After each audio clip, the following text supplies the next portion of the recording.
Hello everyone. This is another vlog post by Katrina McHyde, myself, on Tim McHyde's channel, my husband's channel. I'm giving an update of what's going on. It's been a few days since I've made an update.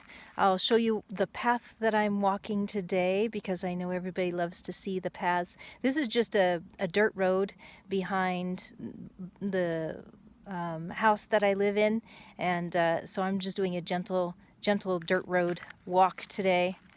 You can see it's beautiful. The leaves are starting to turn on some of the plants and stuff, and things are drying out. There hasn't been a lot of rain, so it's been very difficult for the plants here. I haven't been out here for weeks, since the last time you saw on the narrow path when I was walking a path, so it's been weeks now. I've been doing everything from home or from the town where I work because things have been busy like normal. So right now Tim is not feeling real well. He'll be okay, but he's just not feeling real well. My son Zachary is in the same boat. He's not feeling real well either, so that's more laundry. And Caleb is doing fine. He is loving his new job, and he starts school. It's an internship here in Germany. They have an internship programs, more like apprenticeships. It's a way for them to continue education and work at the same time. And so he's going to start school, or the school part of the apprenticeship, in September. So he's been looking at the idea of moving into town, the town where we both have. He has work right across the street from where I have work, which I showed you before. And so he might be moving into town so that he's closer to school and to work. So don't know for sure, but that's what's in the possibilities. With all that, I've been going and working in the evening a lot and just keeping up with normal housewife duties. So that's what I've been up to. I have an interesting week this week. On two occasions, 2 times I went to work. I had a older man, he was probably in his 60s, that came to one of the practice parties. So every once in a while there's just a party for practicing what you've learned so far. And upstairs dance room was for disco fox, and downstairs was for salsa. And I came in, and my boss said, "There's a man up there and his partner didn't show up, and he's really hard. He's very hard at learning. It's very difficult, and we don't have to teach him anything or do anything for him because it's not time for lessons. This is time for practice, so you don't have to do anything, but if you want to, you can go upstairs and help him out." And I went, "No problem. I love dancing. I love helping people. No problem." And this gentleman, especially at that age, only spoke German, so it was a little more difficult. But I just am one of those type that I figure out, you'll go with God and we'll figure a way to make it work, and let's go in and see what I can do. I don't give up easily, and I don't let things scare me off too easily usually. So I went upstairs and worked with this man, and the interesting thing with working with him is I realized there was his characteristics, the way that he was portraying himself and working on things was very similar to the way that I grew up in, at least the church and the society area of the culture that I lived in the United States, that it was so similar, and something that I recognized that I had grown up with as well. Let me explain. He first believed that he was a slow learner. My son Caleb was there, and he was there for part of the time, just in little sections, and he was able to translate a little bit. But he thought that he was terrible and that he was hard to learn, and almost as if he was really upset because he didn't know it. And I said, "It's no problem. You just practice. It's no big deal. This is for fun anyway. We're going to have fun, And you know, with time you get better. You just practice and enjoy yourself. I don't even get it all right. I don't even know half of what I'm doing most of the time. I just go in and have a good time, and with time I look better and more elegant all the time. So, you know, I know that it works out. I used to teach many young men how to dance in university times. They said, "Oh, I can't dance." "Okay, come on, let's go on the dance floor." I'd show them a few moves, and before you knew it, they were out asking all kinds of young ladies to go dancing and teaching me new moves. That was a lot of fun. So, you know, it's just go out there and practice, pick up stuff, don't be afraid, and make a bunch of mistakes, and it gets better with time. So I feel the same way. I'm very patient with teaching people things, because I know that when you learn something new, your brain is trying to make new neural connectors. And especially in movement, or in anything actually, it takes time for those neural connectors to be made and new pathways to be made to make your motor skills work with your brain, or make your thoughts continue to be stronger in one direction instead of another direction. So there's a lot of things that happen when we try to change or try to learn something new. And so with this man's concept of already being bad, he felt bad about being him and that he couldn't learn. And I could tell that how he grew up, he must have been told that or treated that way, because it was in all of his mannerisms. It was in everything that he did. Sometimes he looked like a 3-year-old. Have you ever seen a 3 or 4-year-old try something and get really angry because he's not getting it right, and he goes back in? So seriously, this man looked like a 4-year-old. At times he would do this with his feet and with his facial expressions. I'll show you if I can go back here. Okay, so you can see this. So he's like this, like he couldn't get it right. Look familiar? And I could tell that he was afraid of not getting it right. Like it meant that he was bad. And I could tell that he had probably gotten a lot of reprimanding throughout his life, that he was bad, that he couldn't do it right. And that there was a lot of pressure on him from the people around him in some ways to make him feel that way. And, you know, when I go back to the idea of churchdom, I hope, it's just a little term that I made up, churchdom, that I grew up in. There was this concept that was, they taught you more by the way they treated you and by the way they treated one another. And so there was a concept of, there were two concepts. One of them was that you were not humble if you were satisfied when you got something right. So if you got something right, you could not say that you did something well. It's like, oh no, I could do it better. Oh, you know, God's going to have to help me because it wasn't quite right, but it was almost quite right, but it wasn't quite right. And you're never allowed to accept a job that's well done. It may not be perfect, and you may need more help with God to grow in, or with other people with more practice, and be a safe place to relax and just practice getting better, even though it's not perfect. I grew up with a very strict concept of perfectionism, where it was supposed to be perfect, and if it wasn't perfect, then you were bad. Not just what you did was bad, you were bad. And I think that many of us may have some of that in us still. I know that I'm coming out of it more and more myself, but I was just like that man. Like, oh no, you can't give me a compliment because that's not humility. I need to show that I don't think too much of myself, because God would be mad at me, because it's all about Him being everything and me about being nothing. And I think that was taught from the pulpit, from my perception of decades of being there, in more than one church, all kinds of different churches and fellowships.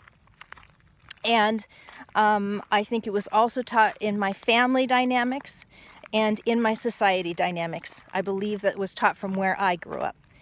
The other thing that I felt taught was that I needed to stay hard on myself in order to learn better. Like if I was, if I thought I did something well, then I would not have the drive to get better at it. And then, so therefore, in order for me to exceed and succeed with excellence, I had to push myself from a place of believing that I was had to get better and better and walk into perfection in Christ, and that I would only be loved and accepted if I perfectly got it right. Now that concept really tortured me. It put me in severe depression and tortured me because of always, you're never going to be perfect. And you're always going to have a part of practicing where you were imperfect. So you can never be perfect enough to be loved and accepted. And I think that this is a really, really dangerous. And I think all of these things equate to something called, that I term, it could be that somebody else termed it as well, false humility. This is really, really important, and I think we need to get over this because a false humility will not get you closer to God, and it will not get you on the path that you want to be on the narrow path. It will get you frustrated, angry, scared, feeling separated and alone. So if you feel those things, you may be being really, really hard on yourself and on others because that's what you were taught and conditioned to believe. Okay, about yourself and about your walk with God.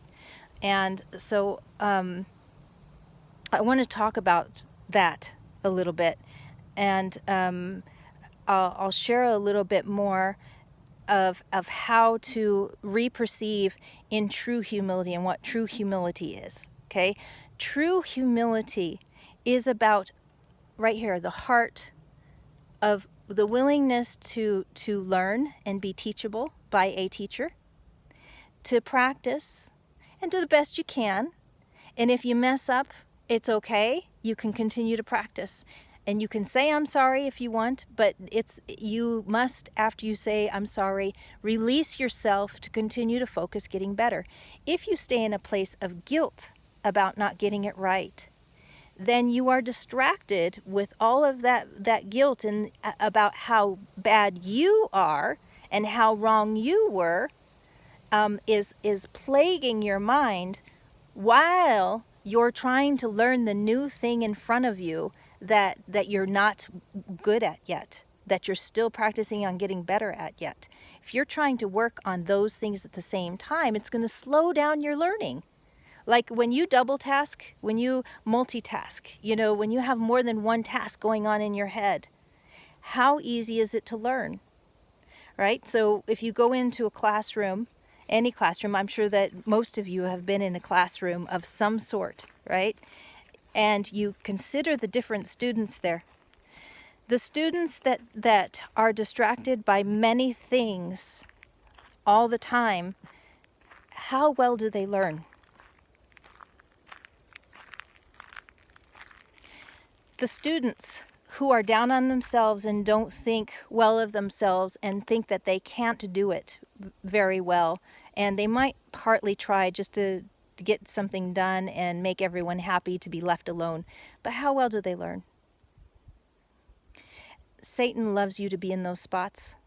I'm telling you, he loves it because he arrests your growth and slows you down. He's so happy about that because you're in agreement with him.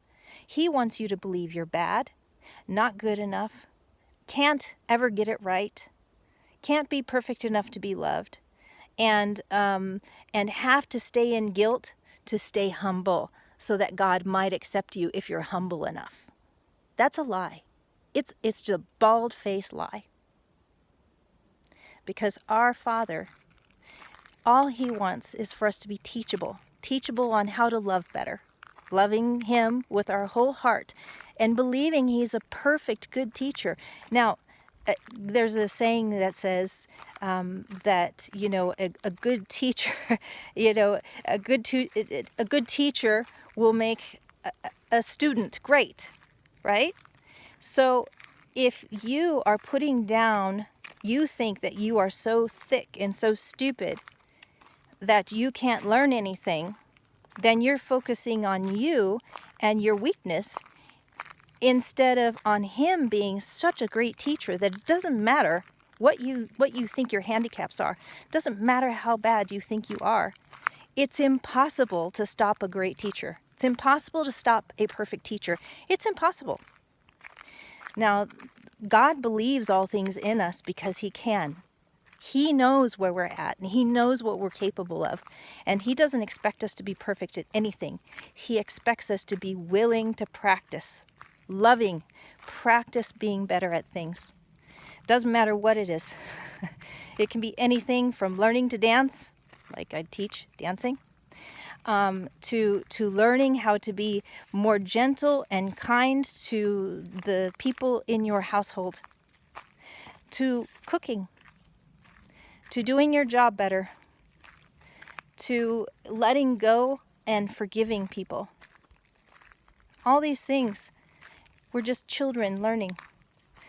And so humility, true humility, genuine humility is, here it is, an openness and a gentleness of heart to be willing to be teachable and be willing to learn how to obey the best that you can at all times with a happy heart, with a heart of joy of wanting to do it. True humility is not easy, but you cannot. It's impossible for you to grow true humility. Listen, it is impossible for you to grow true humility if you hold on to the same characteristics of growing false humility. If you're going to look at your badness and how bad you are, or how bad of a job you do all the time, you are glorifying your badness. That'll get you in trouble, because if you glorify something more than you glorify God and his goodness, you're off the narrow path. I'm being strong about this because this is a stronghold. This is an area that will make you depressed. It will bring you down, and it will bring the people around you down. This man was, I can hold my space and my joy. I've learned how to do that with God. So he doesn't affect me. My job is to affect him. I'm supposed to have the light of of God in me and affect others. I don't need him to affect me. And many people would be affected by him, right? Because have you been around a person that's negative and down on themselves all the time? If you've ever been around a person that's negative and down on themselves all the time, they're just no fun to be around. Because it's all about them being bad. You can't connect with them because it's about them being bad all the time. How do you connect with somebody and say, hey, I see you. I think you're great. No, I'm not. That disconnects you. Oh, you know what? Let's go and wash the dishes together. Okay, you go wash the dishes together. Oh, I got the rag wet. I'm so terrible. How is there any connecting and sharing in the moment? It disconnects you from everybody, including God. You want to not feel God? Try those tactics. This is a really strong, this one, I'm really glad I'm doing this one because this vlog post needed to be done. I hope this helps you to be able to see clearly the difference. I had another incident this last week working with another gentleman. Everyone in this dance school, the students in the dance school as well as the teachers, it's just a really beautiful group. They're kind of like a family group, and everyone just takes care of one another. One of the gentlemen who is a student, and when I say student, it's just for fun. It's not like a major performing arts dance studio. It's just for people to have fun and learn how to dance. he was down on himself saying, oh man, I'm just not as good dancer as so and such and I just can't get it right, and wow, they know more than I do, and I'm just not so good. And I said to him, it's all about fun. And I've danced with him. He's good, actually. I said, none of us are perfect at dancing, but you actually are pretty good. Oh, no, I'm not. And he says, but that's the way I view myself. That I'm never good enough. That's the way I view myself. I said, I want to share something with you.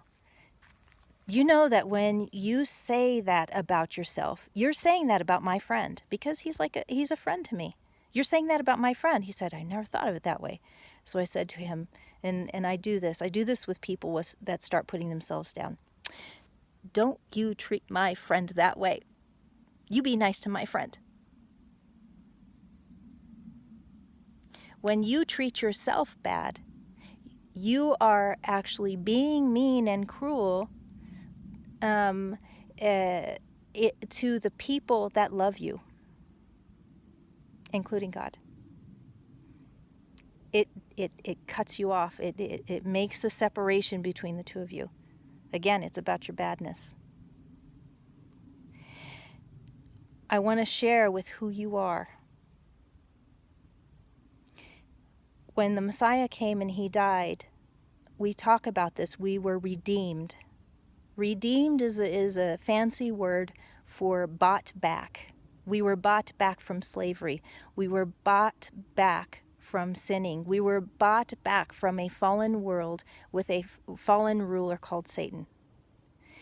Usually when somebody is bought back, it means that they're owned by the new owner, right? And in this case, though, the Messiah, when he bought us back, said, no, I'm not wanting you to be my slave. I'm actually buying you to adopt you. You are going to be adopted. Now, biblical adoption is different than many times in our concept now. The adoption during biblical times, and there may be cultures that are like this, it's as if that person was born biologically to that family. That's what adoption is. There's no difference between the one who was naturally born into the family or the one who's adopted into the family. There is no difference. So that means that our older brother, Yeshua HaMashiach, Jesus Christ, brought us, and he says, I don't call you servants. I don't call you slaves. I call you brothers and sisters. Now, who was the Messiah? The firstborn of who? The firstborn of many brothers. And who is his father? Yehovah, who is king of everything and creator of everything and royalty. What does that make the firstborn son? Royalty. If that is true, then what does that make you? It makes you royalty. Now, since you have such an important role within the body, within the kingship of Yehovah and Yeshua, when you put yourself down, you're putting down someone who's really important in the kingdom. That's a serious thing. It means basically you're not in agreement with Yehovah or Yeshua about your value, which is priceless. It costs Messiah's blood to buy you. You cannot put a price on it. So that means that you're so expensive that you can't even put enough numbers behind a dollar sign or a euro sign or any other sign. That's how valuable. How do you treat things that are valuable? Let's say you get a $30,000 car. How do you treat that sucker? I mean, yeah, I'd like to know. But you get my point. How do you treat an expensive watch or an expensive dress or an expensive house or something that cost you a lot? cost you a ton, how well do you take care of it? You're that valuable. So when you don't take care of yourself and don't see yourself as who you truly are, your identity in Christ and in Jehovah, when you don't see that and act that way, then you're treating their property, their loved one, their family member in a way that's disrespectful and dishonoring to Jehovah and Yeshua. It's dishonoring.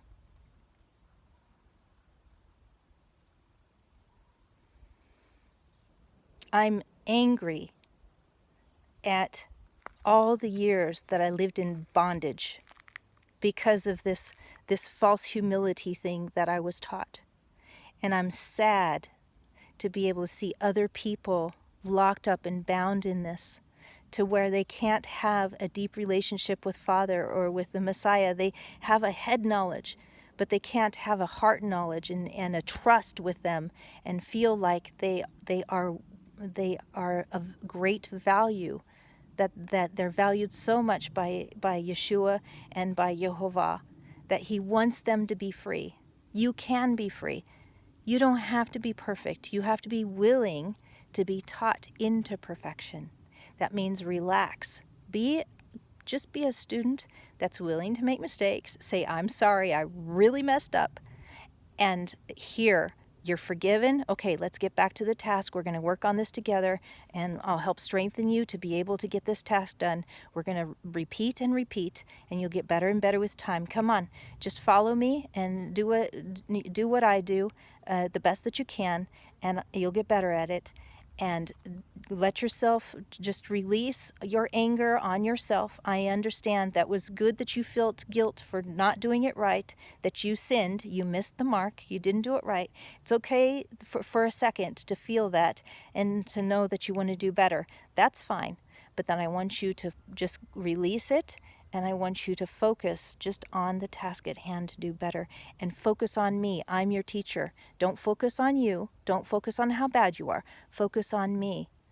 Look me in the eyes and walk with me, and I will help you. See, that's how you let them in. That's how you walk. And that is true humility, when you listen to that message and you walk in that message. I hope this has been encouraging to you. I'd love to hear your comments. As always, I love hearing your comments. So you can give me comments at escapeallthesethings.com. There's plenty of articles and free things on the site. Or you can leave comments here on the YouTube channel. Also, if you'd like to subscribe and click on the bell as well as subscribe, then you'll know when I put up new content. And I hope this really blesses you and gets you out of the bad habit, the evil habit of false humility, and onto the narrow path of true, genuine humility that brings you closer to Jehovah and Yeshua and your brothers and sisters in Christ who are royalty too. May God bless you all, and may you feel healed inside and out, mentally, physically, emotionally, financially, and all the other leads you could throw in there. All right, take care. Bye.